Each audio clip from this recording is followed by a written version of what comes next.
What up, y'all? It's been like 3 months.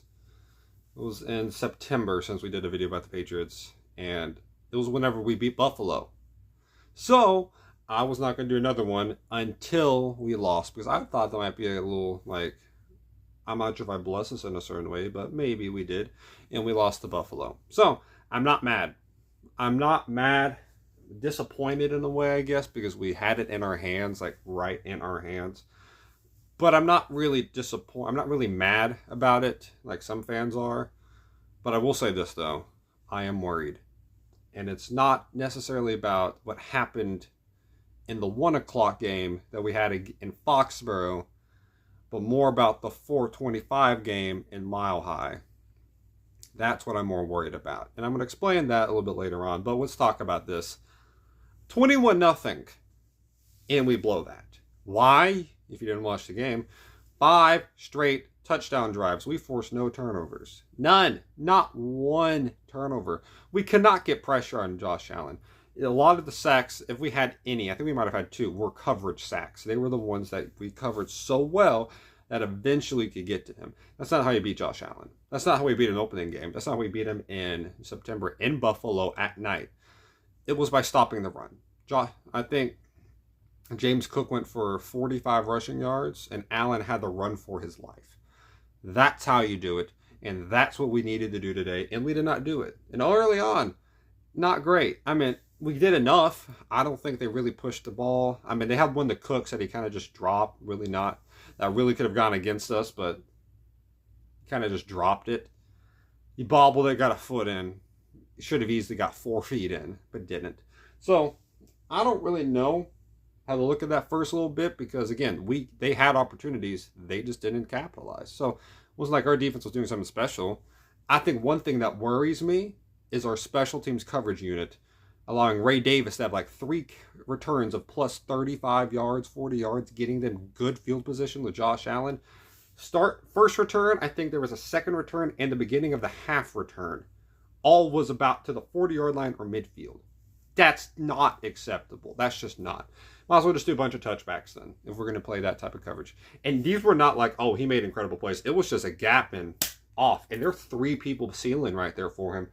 One on the right, one on the left, and another one leading. Like, it's just that open for him. And we just didn't do a good job of protecting it. That's bad. What Buffalo did remind me of what they kind of did against Pittsburgh in the fourth quarter. They just ran right through us. Like, we knew they were going to run. We could not stop them. We just could not stop them. Ty Johnson's not a tough guy to guard. James Cook is, and he killed us out there, running right at us. You cannot let James Cook beat you running right at you. His frame is not insanely big. He's a fast guy. You let him run through you. That's a problem. And these gaps got wide open. I look like, are we just tired? Like, were we just tired? I guess we were, but we're up 21-0, and we just blew it. 24-7 at half, and Josh Allen right down the field. Stop right down the field. And now it's 14. Now it's from a 17-point game to a 3-point game, and it felt like a minute. It was really like 10, but it felt like a minute. Those were just quick drives.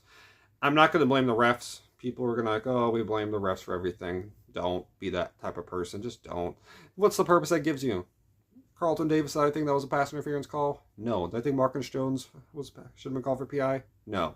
Did he catch it? I don't know. But it was PI anyways. So what I can talk about is 3rd and 15 after we got a holding call in our favor that we let up a touchdown to Dalton Kincaid. Was it Kincaid or Knox? One of those two. Terrible.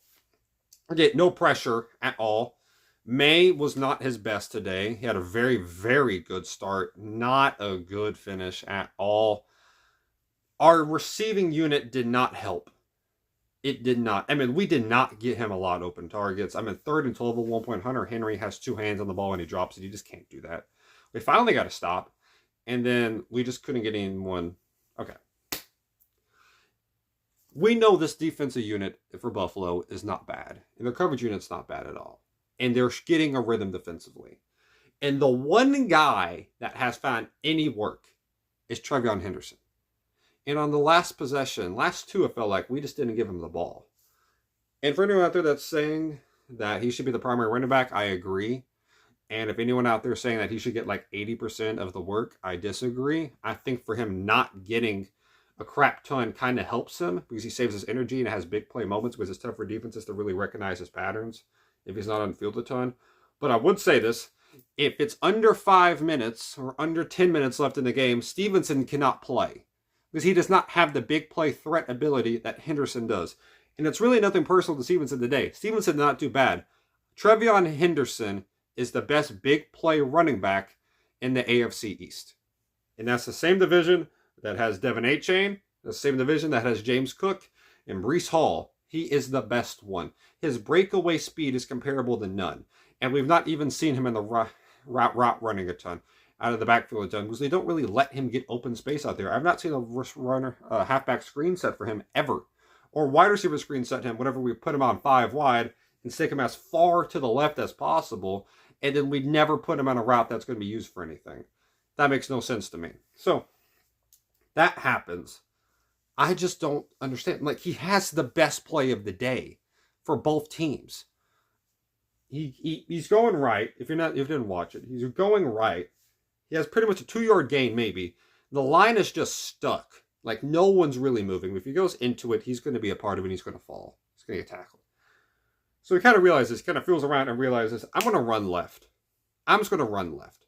And he outruns everyone. Drake May, lead blocker. He outran everyone. His speed is insane. If it's under that time, under 10 minutes left, he is the running back in the game. If he's tired, that means the defensive guys are tired. He can outrun a higher defensive player. That's just how it is. In the fourth quarter, it's Trevion Henderson time, and he proved it. And we didn't let him get really anything. And I think Josh McDaniels was trying to do the idea of Drake May's moment.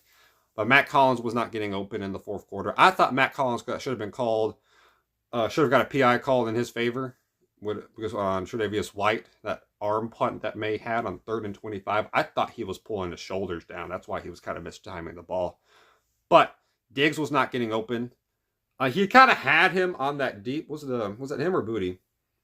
On that deep corner route. That would have been really tough, maybe. But again, you got to get Henderson involved. Like, he's your best guy. Get him involved. That is the one thing that we have over other teams in the AFC, because the receiving core is not incredible. It's not bad, and really not. Booty had a great catch, but in one-on-one route running and big moments, it's really not been great outside of individual moments this year with Diggs, specifically against Buffalo. But even you look at the big moments this year, receiving wise, Kayshon Boutte, that was a one-on-one ball against the Saints. Yeah, there's stuff early in the year against Miami, that close game that we had. That was Antonio Gibson's kick return for a touchdown. That was the big difference in that one. We got that, and we got lucky Achane stepped out of bounds, so not had really a ton of close games. Atlanta, what was that one? Was Parker Romo missed field goal? Like, that was kind of the main reason we won that one. Drake London killed Christian Gonzalez in that game, but like, it's just 101 outside of Buffalo. Even then, May made a lot of the big plays in that one. It really wasn't the route running, some of it was. Kind of. May's ability to extend plays was the main one. And if you don't have a guy who can go out and do that, that's fine. Because teams can win with that. It's just, get your ball to the best player. And that's Trevion Henderson. Screens, please, for Henderson. Any open space he's gone. We saw that with Texas last year in the playoff. He takes those to the house if he gets by the first line. And also, close game against Buccaneers. Who do we go to? Trevion. Who ran for an 80-yard touchdown and had the awareness to look at the coaching staff and say, okay, do I go in or not? That was Trevion Henderson. Just saying. Just saying. So it's not like he can't do it. He fully is capable. They just don't do it. I don't understand. So, yeah. That's what I'm talking about. But even then, after all this, that still doesn't worry me the most. What happens at Mile High does worry me the most. Denver beat Green Bay. Denver's really good. Denver's pushing great. Their defense is clutch. They can stop a team whenever they have to. They can score on a team whenever they have to. RJ Harvey is their best running back. It was pretty obvious early on. It's showing very much so now. He is our Trevion Henderson. I think Henderson's better. But still impressive. They're both on my fantasy team. They both did pretty good for me today. Henderson did great. Harvey had a fumble, but got me like 11. Bo Nix is really, really good. He really is. And he's really good at extending plays. And he clutched enough to make the big plays. And you're on an 11-game winning streak. And they could have probably been on a 12-game winning streak. But, or 13, whatever it would have been. But the Colts game kind of... Even then, they lost to the Chargers and they lost to the Colts in the last, like, minute. It's not like they've got beat by a team. They won at Philly. They beat Kansas City. Like, is that impressive right now? They beat Green Bay. That's really impressive. So, they win games no matter what. That scares me. The only way I think you can beat them is if you get after Bo Nix. And Bo Nix is starting to become more poised. And not make those dumb decisions. He's going to have one or two. But overall, he's making some good plays. He's making some very good plays. He's becoming a lot smarter. That's scary to me. And I'm telling you what. AFC looks like it's going to ride through a mile high. That's not good. That's not good.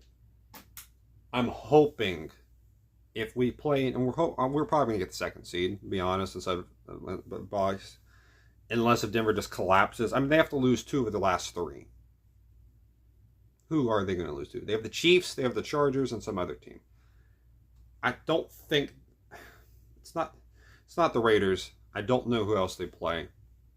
If they win, if they go 2-3 and we're able to win out, great.